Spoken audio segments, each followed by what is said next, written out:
वैसे शाहरुख खान का ये फेमस डायलॉग तो आपने सुना ही होगा। बाबूजी ने कहा गांव छोड़ दो, सबने कहा पारो को छोड़ दो, पारो ने कहा शराब छोड़ दो, आज तुमने कह दिया हवेली छोड़ दो। एक दिन आएगा जब वो कहेगा दुनिया ही छोड़ दो।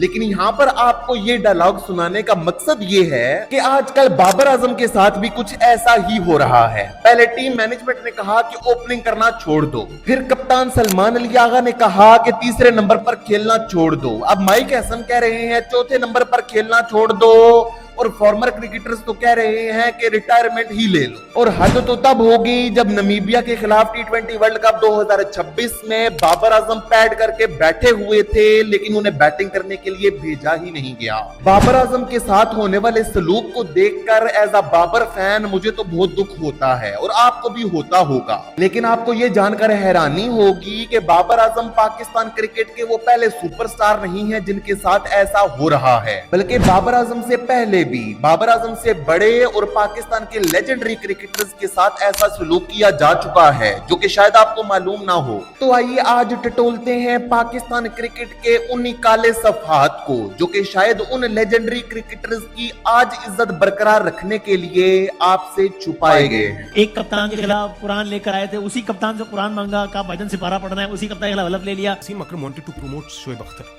एंड उसके साथ साथ वकार यूनिस के साथ उसके डिफरेंसेस शुरू हो गए थे। Actually this is embarrassing, this is embarrassing. शर्म आती है ऐसी चीजें पढ़ के कि लोगों की सोच क्या है।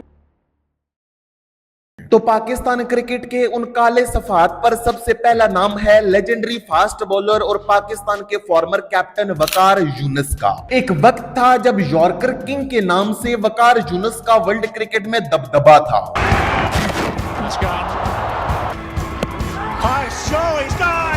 वकार और वसीम की जोड़ी को देखकर दुनिया के बड़े बड़े बैटर्स की कांपें टांग जाया करती थी। इसके साथ साथ शायद आपको ये मालूम ना हो कि इंटरनेशनल क्रिकेट में पाकिस्तान के लिए वसीम अकरम के बाद सबसे ज्यादा विकेटें हासिल करने का रिकॉर्ड भी वकार यूनिस के नाम ही है, और ओडीआई क्रिकेट में सबसे ज्यादा विकेटें हासिल करने वाले बॉलर्स की लिस्ट में भी वकार नंबर 3 पर स्टैंड करते हैं। लेकिन पाकिस्तान क्रिकेट के लिए इतनी बड़ी अचीवमेंट्स के बावजूद भी वकार यूनिस को भी इसी किस्म के सलूक का ही सामना करना पड़ा था। आपको 1999 के कोलकाता टेस्ट में शोएब अख्तर के वो 2 फेमस बोल्ड तो याद ही होंगे।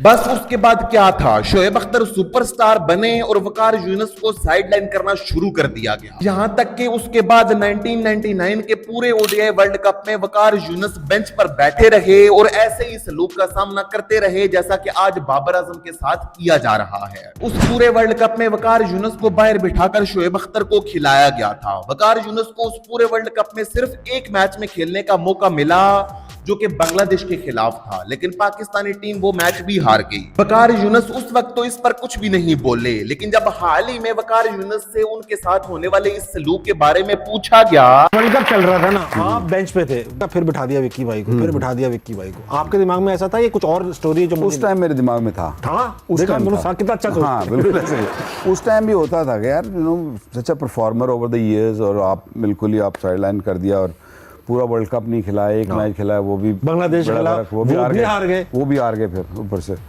तो फिर बाद में जब रियलाइज लेटर एज में आके आप रियलाइज करते हो कि यार नहीं यार ऐसा नहीं था। अब ऐसा भी नहीं हुआ कि वकार यूनिस के साथ सदा मुआमलात ऐसे ही रहे। 1999 ओडीआई वर्ल्ड कप के फाइनल में जब पाकिस्तान को ऑस्ट्रेलिया के हाथों वसीम अकरम की कप्तानी में शिकस्त हुई तो उसके बाद वसीम अकरम को कप्तानी से हटा दिया गया। वसीम अकरम को कप्तानी से हटाने के बाद कप्तानी के सबसे बड़े दावेदार थे वकार यूनिस, और वकार यूनिस को ही पाकिस्तानी टीम का कप्तान बनाया गया।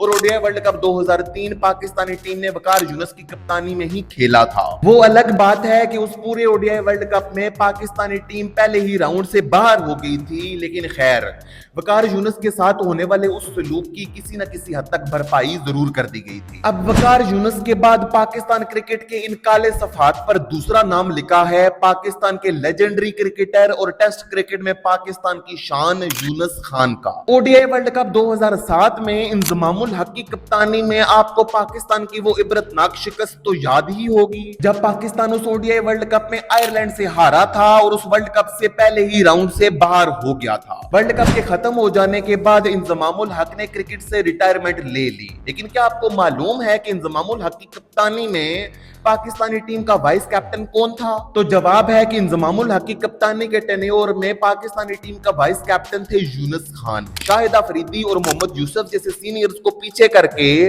पाकिस्तान क्रिकेट बोर्ड ने यूनुस खान को पाकिस्तानी टीम का वाइस कैप्टन बनाया था। अब इंजमामुल हक के दौर में तो किसी की इतनी जुर्रत नहीं थी कि वो इस फैसले को चैलेंज करे, लेकिन जब इंजमामुल हक रिटायर हुए और कायदे के मुताबिक यूनुस खान को कप्तान बनाया जाना था, तो शाहिद अफरीदी और मोहम्मद यूसुफ ने इसके खिलाफ आवाज उठा दी। लेकिन क्योंकि यूनुस खान पाकिस्तानी टीम के वाइस कैप्टन रहे थे इंजमामुल हक के दौर में, इसी वजह से कप्तानी का कुर्रे फाल उन्हीं के नाम निकला। यूनुस खान को पाकिस्तानी टीम का कप्तान बना दिया गया और टी20 वर्ल्ड कप 2009 में पाकिस्तानी टीम यूनुस खान की कप्तानी में ही चैंपियन बनी। अब यहां तक तो सब कुछ ठीक चल रहा था, लेकिन फिर आई चैंपियंस ट्रॉफी 2009। चैंपियंस ट्रॉफी 2009 में पाकिस्तानी टीम ने इंडिया को तो हरा दिया था, लेकिन पाकिस्तानी टीम के सीनियर प्लेयर्स जैसे शाहिद अफरीदी, मोहम्मद यूसुफ और मिसबाउल हक ने यह फैसला कर लिया था कि वो यूनुस खान की कप्तानी में तो नहीं खेलेंगे। इसीलिए यूनुस खान को छोड़कर पाकिस्तान की चैंपियंस ट्रॉफी के स्क्वाड के सारे प्लेयर्स ने एक कमरे में बैठकर मीटिंग की। अब कमरान अकमल के मुताबिक तो उस मीटिंग का एजेंडा ये था कि वो chairman Pakistan cricket board Ijaz Butt को यूनुस खान के बिहेवियर की शिकायत करना चाहते थे। वहाँ जो बात हुई है ना, सिर्फ कैप्टनसी उतारने की नहीं हुई थी,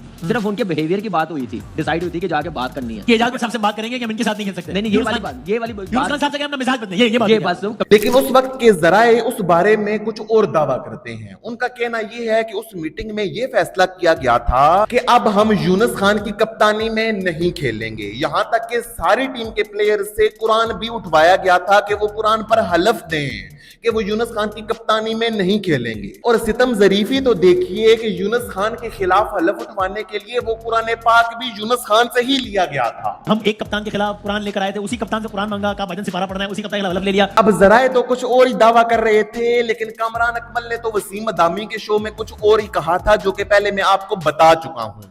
लेकिन जैसे ही कामरान अकमल ने ये बात बोली, उनको जवाब देते हुए बासित अली ने उस शो में क्या कहा, वो आप बासित अली की जुबानी सुनिए। शाहिद ने मुझे फोन करा कि मुझे चचा चाचा यूनुस को कप्तानी से हटा रहे, मुझे बनाने की ऑफर आई है, मैं लाहौर पहुंचा। इस इंसिडेंट के बाद शाहिद अफरीदी का फोन आया था मुझे, आप पूछ सकते हैं शाहिद से। तो फिर कल मुकनी की।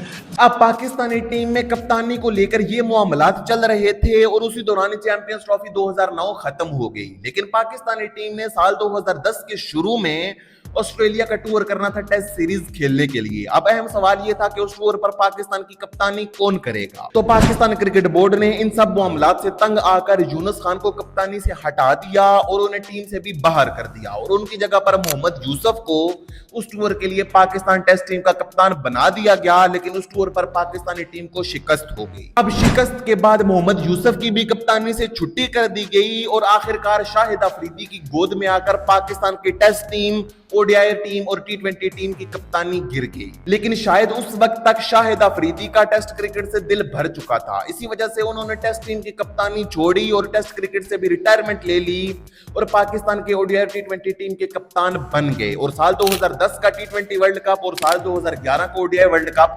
पाकिस्तानी टीम ने उनकी कप्तानी में ही खेला था। ये तो सिर्फ दो बड़े वाकयात थे जिनकी तफसील मैंने आपको सुनाई। अगर बाकी वाकयात की भी तफसील सुनाने बैठूं तो ये वीडियो तो घंटे से भी बड़ी हो जाएगी। वैसे आपकी इस बारे में क्या राय है कि टी20 वर्ल्ड कप के बाद भी बाबर आजम को पाकिस्तान के लिए टी20 इंटरनेशनल क्रिकेट खेलनी चाहिए या फिर रिटायरमेंट ले लेनी चाहिए?